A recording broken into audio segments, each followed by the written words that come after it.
എനിക്കിത് ഭയങ്കര അതിശയമായിട്ട് തോന്നുന്നു. കാരണം ഒരു ഹസ്തരേഖാശാസ്ത്രജ്ഞൻ ഇത്തരം കാര്യങ്ങൾ അസുഖങ്ങൾ വരെ പറയുന്നു എന്ന് പറയുമ്പോഴേ കൈ നോക്കുമ്പോൾ എന്ത് കുറവുണ്ട് നിങ്ങൾക്ക്? 3 പാർട്ട്. ഒന്നിൽ ഡൈജഷൻ ഇഷ്യൂ പറയുകയാണെങ്കിൽ ആദ്യത്തെ പാർട്ട്, രണ്ടാമത്തെ ഇഷ്യൂസ് ബേസ് ചെയ്തിട്ട് നമുക്ക് യൂറിനറി ഡിസീസസ് അല്ലെങ്കിൽ ലേഡീസിൻ്റെ യൂട്രസുമായിട്ടൊക്കെ ബന്ധപ്പെട്ടുള്ള തിങ്സ് പറയാം. സ്വാഭാവികമായും നമ്മുടെ ജീവിതത്തിൽ എന്തൊക്കെയുണ്ടോ അതെല്ലാം നമ്മുടെ ഈ കയ്യിലുണ്ട്. ഉണ്ട്. ഐഡന്റിക്കൽ ട്വിൻസ് എടുത്തോളൂ. ഒരേ സമയത്ത് ജനിച്ച 2 കുട്ടികൾ, 1 മിനിറ്റ് വ്യത്യാസം ജനിച്ച കുട്ടികൾ, ടോട്ടലി ഡിഫറെൻ്റ് ആയിരിക്കും കൈ. ഒരു രീതിയിൽ നമുക്ക് സാമ്യം ഉണ്ടാവില്ല. വേണമെങ്കിൽ എത്ര വേണമെങ്കിലും പരീക്ഷിച്ച് നോക്കൂ. എനിക്ക് കൈ നോക്കിയിട്ട് ലോട്ടറി അടിക്കുമെന്ന് ചോദിച്ചാൽ പറയാൻ പറ്റും. ഓക്കെ, ഞാനൊരു കൃത്രിമമായി, ഇപ്പം എല്ലാം കൃത്രിമമായിട്ട് ഉണ്ടാക്കാൻ പറ്റുമല്ലോ, അങ്ങനെയാണെങ്കിൽ എനിക്കത് കിട്ടാൻ സാധ്യതയുണ്ട്. ചേട്ടാ, നമ്മളെ ഇപ്പം ജനിക്കുമ്പോൾ തന്നെ നമുക്ക് കയ്യിൽ രേഖകളോടുകൂടിയാണ് ജനിക്കുന്നു. അത് എനിക്ക് തന്നെ ഈ രേഖകൾ നമ്മുടെ പ്രായം ആവുന്നതനുസരിച്ച് അത് വലുതാവുന്നുണ്ടോ അതോ തെളിഞ്ഞു വരുന്നുണ്ടോ? അല്ല, അത് നമ്മളുടെ, ഞാൻ പറഞ്ഞല്ലോ, നമ്മുടെ ബ്രെയിനും കൈകളുമായിട്ട് വളരെയധികം കണക്റ്റഡ് ആണ്. നമ്മൾക്ക് ഇമോഷണലി ഉണ്ടാകുന്ന ചേഞ്ചസ്, നമുക്ക് ആന്തരികമായിട്ട് നമ്മളുടെ ബോഡിക്കകത്തുണ്ടാകുന്ന കെമിക്കൽ ഇമ്പാക്ട്സ്, നമ്മുടെ body is A chemical factory അല്ലേ? അപ്പം അതിലുണ്ടാകുന്ന ചേഞ്ചസ് ഒക്കെ ഈ നമ്മുടെ ലൈൻസിനകത്ത് പ്രതിഫലിക്കും. ഇപ്പം ലൈൻസിൻ്റെ കളർ ഒന്ന് മങ്ങുക, കൈകളിലെ മൗണ്ട്സിൽ ചില ഇൻഡിക്കേഷൻസ് കാണിക്കുക, പിന്നെ ചില എക്സ്ട്രാ ലൈനെ വന്ന് ബ്രേക്ക് ചെയ്യുക, ഇത്യാദി കാര്യങ്ങളൊക്കെ നമ്മുടെ ഇമോഷണൽ ഉണ്ടാകുന്ന ചേഞ്ചസും ആന്തരികമായി ചില ഓർഗാനിൽ ഉണ്ടാകുന്ന തകരാറുകളും മനസ്സിൽ നിന്നാണ് ചില അസുഖങ്ങൾ തുടങ്ങുന്നത്. അപ്പോൾ അത് അങ്ങനെയുള്ള വ്യക്തികൾക്ക് നമുക്ക് കുറച്ചുകൂടെ കൗൺസിലിംഗ് ടൈപ്പ് ഓഫ്, എൻ്റെ ഒരു ഡിസ്കഷൻ പോലും ഞാനൊരു കൗൺസിലിംഗ് ടൈപ്പിലാണ്, ഒരു കൺസ്ട്രക്റ്റീവ് വേ ഓഫ് തോട്ട് ഡിസ്കഷനാണ്. ഞാനൊരു പ്രെഡിക്റ്റീവ് ലെവലല്ല ഒരു ക്ലയൻറ്റിനെയും അല്ലെങ്കിൽ ഒരു വ്യക്തിയെയും കാണുന്ന ഒരു പ്രെഡിക്റ്റീവ് ലെവലല്ല. എനിക്ക് ഇപ്പോൾ രാജേഷിയുടെ കൈയുമായിട്ട് എൻ്റെ മുന്നിൽ വന്ന് രാജേഷ് എന്നെ സംബന്ധിച്ചുള്ള ഞാൻ പുതിയതായിട്ട് പഠിക്കാൻ കിട്ടിയ ഒരു അവസരമാണ് എനിക്ക്. രാജേഷ് എന്നെ സംബന്ധിച്ചുള്ള ഒരു ശില്പം പോലെയാണ് എനിക്ക്. ഞാൻ അതിൻ്റെ പ്രത്യേകത എന്താണ്, രാജേഷിയുടെ യുണീക്നെസ് എന്താണ്, രാജേഷിയുടെ വ്യക്തിയിലെ കയ്യിൽ കാണിക്കുന്നതിൽ നിന്ന് എനിക്ക് എന്തൊക്കെയാണ് മനസ്സിലാക്കിയെടുക്കാൻ പറ്റുന്നത് എന്ന രീതിയിലാണ് കാണുന്നത്. അപ്പം ഞാൻ ഒരിക്കലും രാജേഷിയുടെ പ്രോബ്ലത്തിനോ ഭയങ്കര ഹൈലൈറ്റ് ചെയ്തിട്ട് രാജേഷിനെ പേടിപ്പിക്കുകയല്ല ലക്ഷ്യം. എൻ്റെ ഒരു രീതി സൊല്യൂഷൻ ഓറിയൻറ്റ് ചെയ്ത് ആ ലൈൻ ഇങ്ങനെ വരുമ്പോൾ രാജേഷിക്ക് മനസ്സിൽ ഇങ്ങനെ ഒരു പ്രശ്നമുണ്ട്, ഇമോഷണൽ ആയിട്ടുള്ള ഒരു പേഴ്സൺ ആണ് അല്ലെങ്കിൽ ഇമോഷണൽ ഇഡിയറ്റ് ആണെങ്കിൽ ആ വ്യക്തിയെ ആ പോസിറ്റിവിറ്റി കൊടുക്കാനുള്ള രാജേഷി അല്ല ഞാൻ പറഞ്ഞത്, ഞാനത് വ്യക്തിപരമായി എടുക്കുന്ന എക്സാമ്പിൾ. കാരണം അവർ ഇമോഷൻ അടിമപ്പെട്ട് ചില ബുദ്ധിയില്ലായ്മകൾ ചെയ്യും. നമുക്ക് എല്ലാവർക്കും പറ്റും. ഇപ്പൊ ഞാൻ പറഞ്ഞെന്ന് കരുതി ഇപ്പൊ ഞാൻ അത് ചെയ്യാത്ത വ്യക്തി എന്നല്ല. നമുക്ക് എല്ലാവരും ചില സമയത്ത് വികാരങ്ങൾക്ക് അടിമപ്പെട്ട് പോകുമ്പോൾ നമ്മുടെ ബ്രെയിൻ വർക്ക് ചെയ്യത്തില്ല. പക്ഷെ അതിന്റെ ഇൻഡിക്കേഷൻസ് ചില സമയങ്ങളിൽ അത് ചില ആൾക്കാരിൽ ഭയങ്കരമായിട്ട് കൂടി നിൽക്കും. ചില അവസ്ഥകളാണ്, മനസ്സിലാക്കിക്കോ രാജേഷ്, നമ്മൾ എല്ലാവർക്കും ചില സിറ്റുവേഷൻസ് ആണ്. അപ്പൊ ആ സിറ്റുവേഷനിൽ ചില എക്സ്ട്രാ ലൈൻസ് അവിടെ രൂപാന്തരപ്പെടും, ലൈൻസ് ചില കട്ടുകൾ വരും. അപ്പൊ ഇതനുസരിച്ച് എനിക്ക് അവർക്ക് അഡ്വൈസ് കൊടുക്കാം, അവരുടെ ഡയറ്റ് പാക്കേജ് മാറ്റാം, അവരുടെ ലൈഫ് സ്റ്റൈൽ മാറ്റാം, അല്ലെങ്കിൽ അവരിൽ കൂടുതൽ മെഡിറ്റേഷൻ അല്ലെങ്കിൽ അവരുടെ ഈശ്വരീയമായ മാർഗങ്ങൾ ഭക്തിയോഗത്തിലോട്ട് തിരിച്ചുവിടാം, ജപം ചെയ്യാം, മന്ത്രജപം ചെയ്യാം. ഇത് ഓരോരുത്തരുടെ മതത്തിനനുസരിച്ചുള്ള കാര്യങ്ങളാണല്ലോ നമുക്ക് കൈ നോക്കിയിട്ട് തീർച്ചയായിട്ടും പറയാൻ പറ്റും. തീർച്ചയായിട്ടും കുറച്ചു കാലം പോവുക, അപ്പോഴത്തേക്ക് ഇതെല്ലാം ക്ലിയർ ആവും.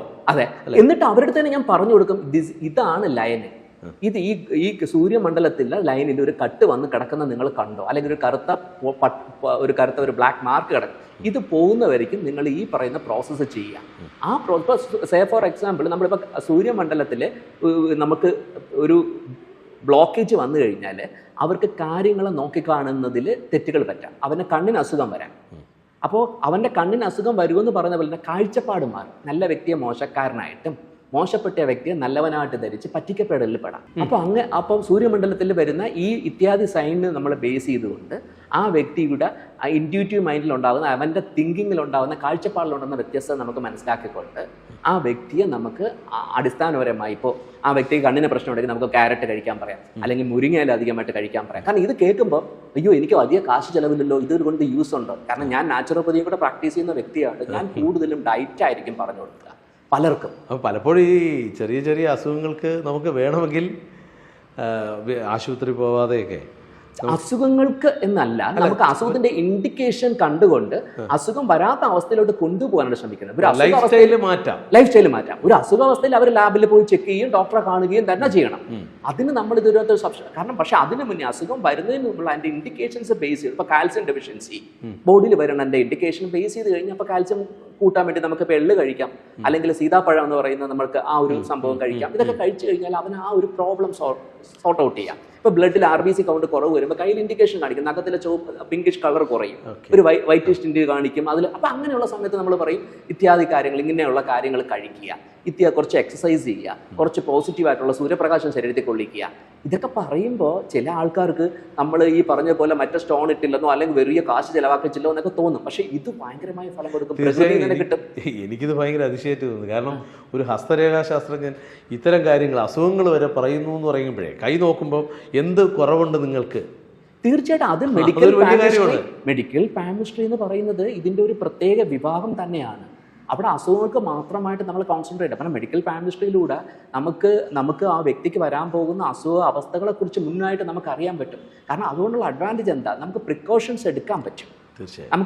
നമുക്ക് ഇങ്ങനെ ഒരു സാധ്യത നമ്മളിലുള്ളപ്പോൾ, അപ്പം അസുഖം വന്നതിന് ശേഷം നമുക്കൊന്നും ചെയ്യാൻ പറ്റില്ല. അവിടെ നമ്മൾ ലാബിൽ പോയി ടെസ്റ്റ് ചെയ്യും, ഡോക്ടറെ അടുത്ത് പോവുകയും അവർ അത്ര അത്യാധികമുള്ള സ്പെഷ്യലിസ്റ്റിന്റെ അടുത്ത് തന്നെ അപ്രോച്ച് ചെയ്യാം. പക്ഷെ നമുക്കിത് അത് വരാതിരിക്കാൻ നോക്കുക എന്നല്ലേ ഏറ്റവും വലിയൊരു. ഇത് ജീവിതശൈലി രോഗമായിട്ടൊക്കെ നമുക്ക് തീർച്ചയായിട്ടും ജീവിതശൈലി പോലുള്ള, അതാ ഞാൻ പറഞ്ഞത്, ഷുഗർ പോലുള്ള അസുഖം. ഇപ്പൊ നമ്മുടെ മൗണ്ട് ഓഫ് മൂൺ നോക്കിയിട്ട് നമ്മുടെ ഷുഗറിന്റെയും നമുക്ക് ഈ പിന്നെ നമ്മൾ എന്താ പറയുക യൂറിനറി ഡിസീസസ്, ഇതൊക്കെ മൗണ്ട് ഓഫ് മൂണുമായിട്ട് ബന്ധപ്പെടുത്തിയിട്ടാണ് നമുക്ക് പറയാം. മൗണ്ട് ഓഫ് മൂണിനെ തന്നെ 3ആയിട്ട് കാറ്റഗറൈസ് ചെയ്തിട്ടുണ്ട്. അപ്പൊ മൂന്ന് പാർട്ട്, ഒന്നിൽ ഡൈജഷൻ ഇഷ്യൂ പറയുകയാണെങ്കിൽ ആദ്യത്തെ പാർട്ട്, രണ്ടാമത്തെ ഇഷ്യൂസ് ബേസ് ചെയ്തിട്ട് നമുക്ക് യൂറിനറി ഡിസീസസ് അല്ലെങ്കിൽ ലേഡീസിന്റെ യൂട്രസുമായിട്ടൊക്കെ ബന്ധപ്പെട്ടുള്ള തിങ്സ് പറയാം. ഇപ്പൊ ലാസ്റ്റ് പാർട്ട് വന്നിട്ട് ഈ പറയുന്ന ബ്ലഡ് എന്താ പറയുക ഷുഗറിന്റെ പ്രശ്നങ്ങൾ പറയാം. അതുപോലെ തന്നെ നമ്മുടെ വീനസ് മൗണ്ട് പോയാണെങ്കിൽ നമുക്ക് STD പോലെയുള്ള കാര്യങ്ങൾ, അവർക്ക് സെക്ഷുവൽ ഡിസീസസിന്റെ സാധ്യത, അത് ഓരോ മൗണ്ടും ബേസ് ചെയ്തിട്ട് നമുക്കിത് കറക്റ്റായിട്ട് നമുക്ക് കണ്ടെത്താൻ പറ്റും. സ്വാഭാവികമായും നമ്മുടെ ജീവിതത്തിൽ എന്തൊക്കെയുണ്ടോ അതെല്ലാം നമ്മുടെ ഈ കയ്യിലുണ്ട്. ഈ രേഖയുണ്ട്, എല്ലാ ഇൻഡിക്കേഷൻസ് ആണ്, എല്ലാ ഇൻഡിക്കേഷൻസ് കയ്യിൽ കാണിക്കുന്നുണ്ട്. അപ്പൊ ഇത് നമ്മൾ പഠിക്കുക, ഇതൊരു ശാസ്ത്രമാണ്. ഇതിനകത്തൊരു അന്ധവിശ്വാസം സ്പ്രെഡ് ചെയ്യുന്ന ഒരു കാര്യമില്ല. ഇത് നമുക്ക് ഈശ്വരൻ തന്ന ഒരു വരദാനമാണ് നമ്മുടെ കൈയുടെ ലൈൻ. എല്ലാവരുടെയും രേഖകൾ ഒരുപോലെയാണോ? ഒരിക്കലും അല്ല. ഇപ്പം 1,00,000 പേരെടുത്തു കഴിഞ്ഞാൽ 1,00,000 പേരുടെ കയ്യിലെ രേഖകളെല്ലാം ഒരുപോലെ ഇരിക്കുമോ? ഒരിക്കലും ഇരിക്കില്ല. തമ്പ് മാറുമെന്നറിയാം. തമ്പെന്ന് മാത്രമല്ല രേഖ, അതിന് ഏറ്റവും ഐഡന്റിക്കൽ ട്വിൻസ് എടുത്തോളൂ. ഒരേ സമയത്ത് ജനിച്ച 2 കുട്ടികൾ, 1 മിനിറ്റ് വ്യത്യാസം ജനിച്ച കുട്ടികൾ, ടോട്ടലി ഡിഫറെന്റ് ആയിരിക്കും കൈ. ഒരു രീതിയിലും അവർക്ക് സാമ്യം ഉണ്ടാവില്ല. വേണമെങ്കിൽ എത്ര വേണമെങ്കിലും പരീക്ഷിച്ച് നോക്കൂ, ടോട്ടലി ഡിഫറെന്റ് ആയിരിക്കും. അതാണ് കൈയുടെ പ്രത്യേകത. രാജേഷ് എന്ന് പറഞ്ഞ വ്യക്തിന്റെ കൂട്ട് ചിലപ്പം ഇതേ സിമിലർ ഫേസ് ലുക്കിലുള്ള ഒത്തിരി പേരുണ്ടാവും. അപ്പം രാജേഷ് എന്ന് പറഞ്ഞ വ്യക്തിയുടെ കൈയുടെ കൂട്ട് ഒരാളും ഉണ്ടാവത്തില്ല. യുണീക്ക് തന്നെ ആയിരിക്കും കൈ. അതാണല്ലോ കൈയുടെ സ്പെഷ്യാലിറ്റി. തീർച്ചയായും. ഞാനിപ്പോൾ ഒരു ഭാഗ്യപരീക്ഷണത്തിൽ നിൽക്കുകയാണ്. അപ്പം എനിക്ക് കൈ നോക്കിയിട്ട് ലോട്ടറി അടിക്കുമെന്ന് ചോദിച്ചാൽ പറയാൻ പറ്റും? ഓക്കെ, പണ്ടത്തെ കാലത്തില് ലോട്ടറി അടിക്കാൻ ചാൻസ് ഉണ്ടെന്നൊക്കെ പറയുന്നത്, നിങ്ങൾക്ക് ധനം വരാൻ യോഗം ഉണ്ടെന്നൊക്കെ പറയും. പക്ഷെ ഇപ്പൊ നിധി കാത്തിരിക്കുന്നു. ഇപ്പൊ ഇവിടെ ചോദിച്ച ക്വസ്റ്റ്യൻ ലോട്ടറി അടിക്കാൻ. ഇപ്പൊ ലോട്ടറി അടിക്കാൻ ഒരു സാധ്യതയുള്ള ലൈൻ എന്ന് പറഞ്ഞ കയ്യിൽ ഒരു ലൈനും ഇല്ല. പക്ഷേ ഈ ലോട്ടറി എന്ന് പറഞ്ഞാൽ എന്താണ്? അൺഎക്സ്പെക്റ്റഡ് ഇൻകം, പെട്ടെന്ന് ഇൻകം വരാനുള്ള യോഗം.